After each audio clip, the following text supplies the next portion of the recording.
নমস্কার বন্ধু, মলয় মুখোপাধ্যায়, সাধারণ সম্পাদক, confederation of state government employees.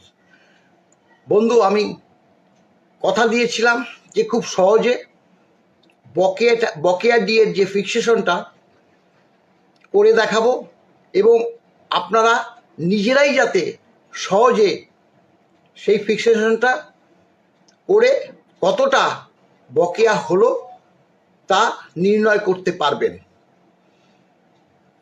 আমি একদম পরপর যাতে 1 নম্বর 2 নম্বর 3 নম্বর দিয়ে স্ক্রল করে দিয়েছি, যাতে কেউ শেয়ার করলে, একটা পেজ শেয়ার করলে যাতে ওলট পালট না হয়। একবারে এটা আপনারা রেখে দিয়ে বারংবার দেখলে পরে সহজে তা বুঝে উঠতে পারবেন। এবং এই প্রেক্ষিত যদি কোনো প্রশ্ন থাকে অবশ্যই করবেন, আমি লিখিতভাবে তার জবাব দেব। আপনারা এবার লক্ষ্য রাখুন, এই পেজটা অফিসিয়ালভাবে ট্রাইব্যুনালে জমা দেওয়া আছে, যেখানে বলা আছে রোপা 9 1690 ডেটেড 23/2/2009। ওখানে বলা ছিল DA entitle of the period from 1/4/2008 থেকে 31/3/2008 অ্যান্ড ফ্রম 1/4/9 অর্থাৎ 1/4/9 পরবর্তী আমরা ডিএটা হাতে পাবো পরবর্তী।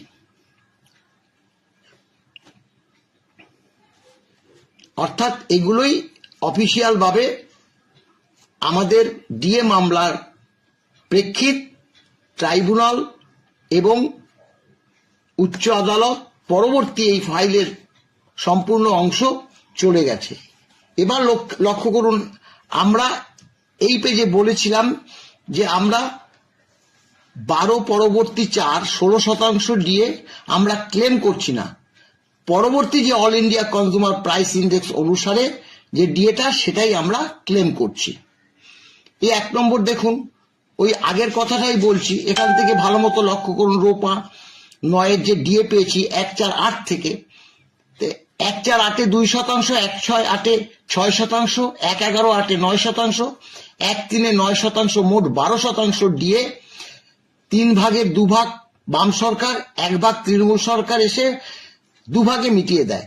12 পরবর্তী 4 1/4/9 যেটা পেয়েছি, এই 16% নয়া বেতনে আমরা হাতে পেয়েছি। এটা আপনাদের সকলেই জানা যে 16% ডিএ দিয়ে আমরা বেতন পেয়েছি।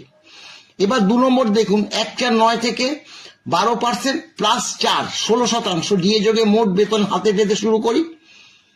তখন রোপা 2009-তে বলা ছিল অনওয়ার্ড ডিএ নির্দিষ্ট নিয়ম মতো এআইসিপিআই মেনে টাইম টু টাইম দেওয়া হবে। অর্থাৎ 1/4/9 পরবর্তী ডিএ 1/7/9 থেকে দেওয়ার কথা থাকলে তা 1/12/2009 থেকে পেয়েছি, তাই আমরা মামলায় গিয়েছি। এবার দেখুন, এটা ধরবেন এই যে বেসিক যারা ইন সার্ভিস এবং সেখানে যারা পেনশন পাচ্ছেন, সেখানে মানে পেনশন বেসিক ডিএর সঙ্গে পারে ডিআর হবে। হাতে পেয়েছি বকেয়া, দেখুন 1/7/9 6% ডিএ 1/1/12-তে পেয়েছি 5 মাস। এবার আপনারা হিসাব করবেন, বেসিক আপনার যেখানে যা সেটা বসাবেন, তার সঙ্গে 6% ডিএ ইন্টু 5 মাস।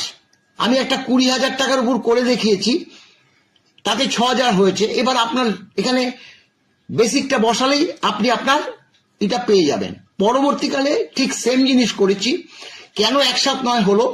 কারণ এর আগেরটা হচ্ছে 1/1/9, এরবার পরবর্তী হচ্ছে অরিজিনাল 1/7/9, তাই আবারও 1/7/9 5% দিয়ে 1/4/10 থেকে 9 মাস, 1/1/10 8% দিয়ে 1/12/10 11 মাস, 1/7/10 10% দিয়ে 1/1/12 18 মাস, 1/1/11 7% দিয়ে 1/1/13 তাতে 24 মাস, 1/7/11 6% দিয়ে 1/1/14 30 মাস।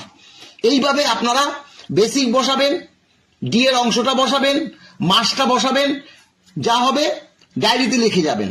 5 নম্বরে দেখুন, ওই বেসিক দিয়ে হাতে পেয়েছি বকেয়া 1/1/12 7%-তে 15তে দিয়েছে 36 মাস, 1/7/12তে 7+3 10% দিয়েছিল আপনারা জানেন, 7% বকেয়া হয়েছে 1/1/16তে, সেটা 42 মাস। তারপরে 8% জায়গায় আরো 2% বেশি দিয়েছে, তাই 8% বকেয়া হয়েছে 48 মাস।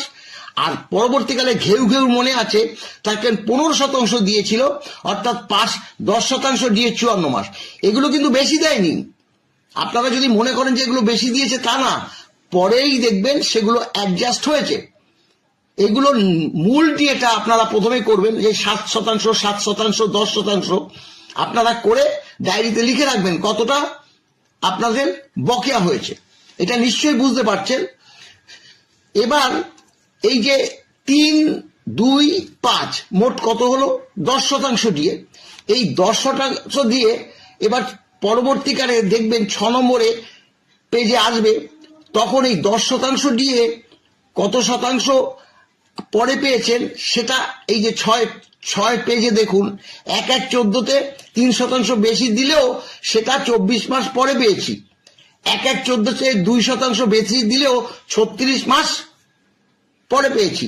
1/1/14তে 5% বেশি দিলেও 48 মাস পরে পেয়েছি। এখানে কেন্দ্রের 1/1/14তে যে 10% ডিএটা রাজ্য 3 বছর ভেঙে দিয়েছিল, বুঝতে পেরেছেন তো? 3 বছর ভেঙে আমাদের বেশি করে দিয়েছিল, কিন্তু তবুও কিন্তু বকেয়া ছিল ওই 3% 24, 2% 36, এইভাবে মেরেছিল। 7 নম্বর দেখুন, শেষ যেটা, সেটা বেসিক দিয়ে হাতে পেয়েছি বকেয়া এইভাবে 1/7/14 দিয়ে 7%, 1/1/19 পেয়েছি 54 মাস, 1/1/15তে 6%, সেটাও 19 পেয়েছি 48 মাস, 1/7/15তে 6%, আমি বারবার বলেছি 4 কিস্তি দিয়ে একসঙ্গে দিয়েছে, সেটা 42 মাস, পরবর্তী 6% দিয়ে সেটা 36 মাস। এগুলো যেহেতু এগুলো এনজয় করেছি 31/12/19 পর্যন্ত, এই যে ডিউরেশনটাও একদম শেষ 31/12/19 পর্যন্ত ক্যালকুলেশন করবেন, করলে পরে সম্পূর্ণভাবে আপনারা ডিএটা পেয়ে যাবেন। এবার